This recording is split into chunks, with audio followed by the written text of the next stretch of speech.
Hey, so I wanted to jump on and just be a little bit real. And when I mean just a little bit real, it's talking about a conversation that needs to happen a little bit more.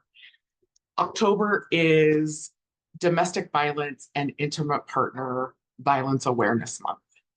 And even though I have been out of that situation for over 26 years, um, there is still a lot that takes place emotionally and mentally from the time that I was in that situation. And I wanted to share some of the things I wish I would have known before I got married. There were signs, there were things, but I was 20. Like, really, I didn't know. Everybody else was getting married. Like, there were just certain things that I didn't know. And once we got to the point where we were engaged, it was also like, well, I already chose. And so it's like I couldn't back out, or that's what I thought because of money spent, because of it doesn't matter what the reason. If you feel like the signs are there, get out before you get committed. That's and that kind of sounds a little funny, but don't move in together, don't get married if there are signs that you really shouldn't be together. Um, I would love to be able to share my story so that someone else can avoid the pain, the confusion, the abuse, um, and some of the other things that take place in other relationships because of that committed relationship. So, the first thing I want to share with you is how important it is to have a shared belief system. And even though we were the same religion, we did not have the same belief system. So, looking back, I really wish we would have talked more about what we believed partnership was, what we truly believed roles were. I do not believe in traditional gender roles. And part of that is because I like yard work. I like manual labor. And I like doing things that weren't typical female roles. And we just didn't discuss that. And what ended up happening is he really wanted to put me in my place all the time. And um, as I'm taking my marriage and family classes and I'm looking at the hows and whys and how things work together, it's not just about having the same religion, because you can have the same religion and not have the same belief system. It's also not just about having common interests. It's about aligning with your core values of life, love, respect, and and that kind of stuff. So if you're not on the same page spiritually, do not think that things are going to change. If you're not on the same page morally, it's not going to change. If you don't have the same long-term life goals, you will grow apart. And those things are going to cause friction. Um, Even worse, these differences can then be exploited, like into ways of manipulating you, controlling you, and it can lead to a mess, right? I've learned that when belief systems are shared, it creates harmony, it creates synergy, and it creates each person actually becoming their own better self because together you cheer each other on, you compliment each other, and um, others can feel that. And they can see that you're good together or not good together. And I really wish I would have listened to those that questioned versus the ones that were, oh, everybody gets cold feet, or, oh, you can work on that later. So that's something to be aware of. That shared belief system is is huge. The second thing I kind of want to kind of bring to light is true partnership. I saw my parents do things together, but there was definitely like, these are dad's jobs and these are mom's jobs. But that was a partnership that worked for them. My dad loved the garden and the yard. And my mom was, I don't know if she loved it, to be honest, but she kept the house the way she liked to keep the house. And she enjoyed sewing. She enjoyed crafts. She enjoyed cooking and baking and those things. And so for their marriage, that was true partnership. There wasn't one or the other telling the other person what to do. Does that make sense? Like true partnership. And from the beginning of my marriage, didn't have that. Like he wanted to tell me what to do, which I've never been one to be told what to do, I guess. So in my marriage now, it's true partnership.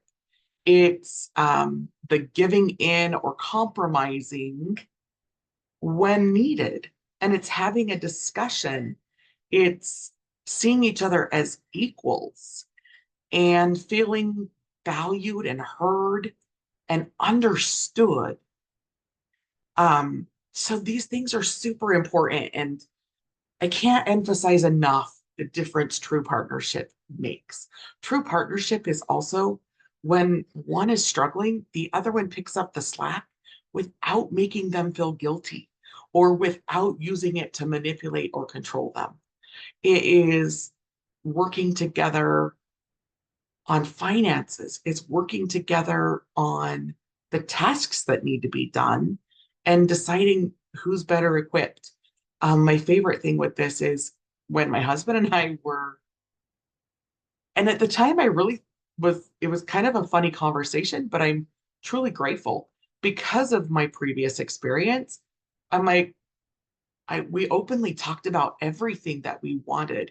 And I don't even know how we got to this point, but it was talking about the things that we didn't really like to do. Well, I don't like cleaning toilets, and he doesn't like doing dishes. And so we agreed that on the regular, he would do toilets and I would do dishes. He would clean the bathrooms, I would do the dishes. Now, that doesn't mean that in the last 25 years, I haven't cleaned a toilet or the bathroom. And it doesn't mean that he's not done the dishes. When things or circumstances have happened, whether an illness or childbirth or different things like that, or work schedules, he's out of town or not, I've cleaned the bathrooms and he's done the dishes. One of the things I love in our true partnership is we love cooking together, but we've created that with our kids too. And so we look at the week and we're teaching our kids true partnership. Now, I kind of want to talk about some red flags, and one of them is one I really overlooked. Um, my older sister got married right out of high school, and I was 20. I graduated at 17. All of my friends were getting married. All of the things, it's like the timeline, the rush, but I really wish I would have not overlooked some of the jealousy that at first I kind of thought it was cute that he was jealous. But I didn't realize that he started then isolating me from friends and from family. I couldn't go anywhere without him. And if we were at a event or something in public, he would actually follow me to the restroom and stand outside the restaurant. Like it was that controlling. And if anybody would talk to me or compliment me, he actually would quickly put me down. And it wasn't as much to start with. The jealousy was definitely there. But once we were married, man, the isolation was real. And the controlling was very clever. He was very good at making me feel like it was because he loved me or he just wanted the best for me. But when he started also controlling what I wore, how I did hair and makeup. And as you can tell now, I don't do makeup and I don't really do my hair.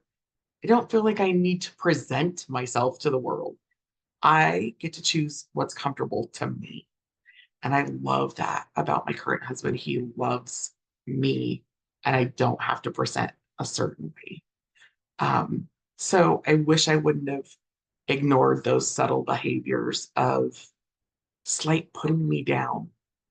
The slight putting you down is a way to start manipulating you later. So I wish I wouldn't have ignored that red flag. Okay, the next thing I kind of want to talk about is communication should not hurt. Like, I thought conflict was part of love. Like, everybody fights, you have your disagreements, no big deal, right? But it should not lead to personal attacks. Like, the conflict should be about the conflict, not about your character, not about who you really are. It shouldn't be about the idiosyncrasies or your personality or the things that make you you. If your partner is critical about your personality, your mannerisms, things that you just do that make you you, that's a problem. It shouldn't make you feel less than. If your partner is constantly making you feel unworthy, not good enough, and, and that's embarrassing. That one, like, really, it shouldn't hurt. It shouldn't make you want to hide in a closet.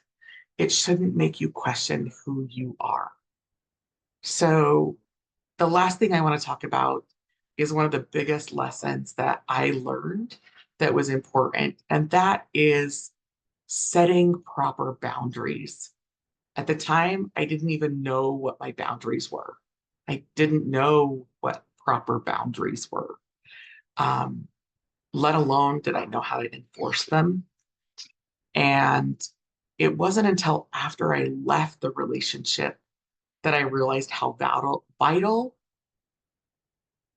and how um, can't even think of the word like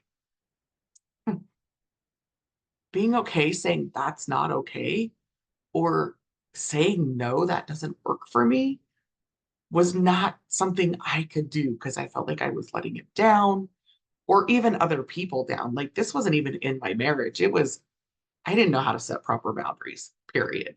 Right.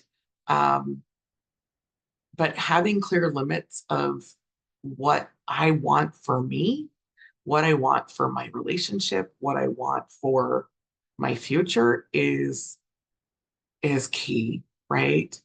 Um, I know how I deserve to be treated, but thankfully, I learned it because of my current husband. He treated me with respect, with kindness. He knew what I had been through, and he was patient and careful with me. So, knowing your own boundaries, but also discussing what makes you feel safe. I had told him I didn't even know if I could be touched again. I didn't know if I could trust again because somebody who I loved raped me sometimes on a daily basis.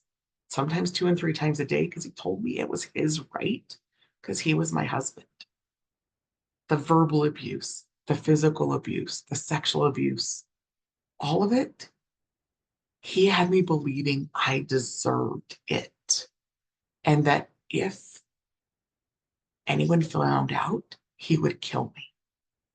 Or if I left, no one would want me because I was trash.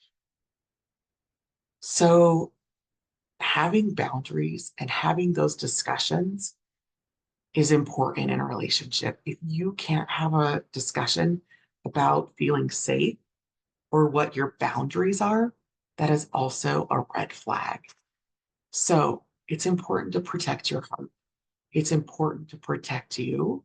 And it's important to have shared partnership where you are working together and that there's not an imbalance of power. Now, these are just a few of the things I wish somebody would have told me or I would have learned long before I found myself in that situation where I felt powerless and trapped. And I am forever grateful for those people that helped me get out. My coworkers, my friends, my family, they saw the signs that things were going on, and I would straight up deny them because of fear, because of feeling unworthy, because of doubt. But I was able to get out. Building true partnership, recognizing the red flags, having shared values, and owning your personal truth and honoring your personal boundaries and honoring the boundaries of your partner can help avoid the pain of an abusive relationship or one that maybe already is abusive, but you're not completely committed. You're not living together. You're not married. A little bit easier to get out. But you do also have to remember to get out safely. There are plenty of resources on getting out safely. There are safe harbors that have great resources. Make sure you're protecting your mental health and your physical well being if you do need to get out of an abusive situation. Remember, you deserve love and partnership and relationships that lift you up, that don't isolate you from the world and tear you down, that make you want to be a better person and you're wanting to help your partner become a better person. So, if you're in a situation where you feel unsafe, please, please, please reach out to a trusted friend, family member, or a support service and know that there is hope. There is a way to the other side, and you deserve to have healthy partnership and healthy relationships. So, here's to education, here's to growth. When we do better, we know better. The world is full of possibilities, and you get to choose how you want the world to be. And some of that is choosing you over a toxic relationship. So please help spread the word. Please bring awareness. And if you see something, say something. Because if those people hadn't have said something and helped devise little things that helped get me out, I probably wouldn't be here today. And I wouldn't have experienced true partnership and a healthy marriage. I hope this helps. I hope it brings awareness. And thanks for joining